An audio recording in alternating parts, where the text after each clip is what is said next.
গণতন্ত্রের বিরুদ্ধে সবসময় মুখ্য ভূমিকা পালন করে আসছে। শুধু জনগণ না, শ্রমিকেরও বান্ধব যখন কোনো দুর্নীতি আসে তখন এই জনগণের পাশে দাঁড়ায়, শ্রমিকদের পাশে দাঁড়ায়। আজকে আমরা কি দেখতে পাচ্ছি? আমরা দেখতে পাচ্ছি দেশের বিরুদ্ধে ষড়যন্ত্র করছে। আজকে বিবেচনা করলেন, আজকে বিদেশি কোম্পানির হাতে ঋণ দেওয়ার প্রতিবাদে আজকে আমরা এখানে দাঁড়িয়েছি।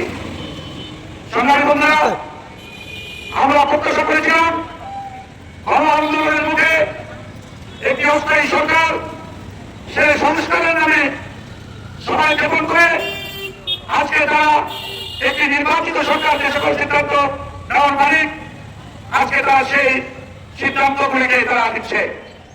একটি জনগণের নির্বাচিত সরকার কখনই এদেশের কোন সম্পদকে বিদেশিদের হাতে তুলে দেবে না।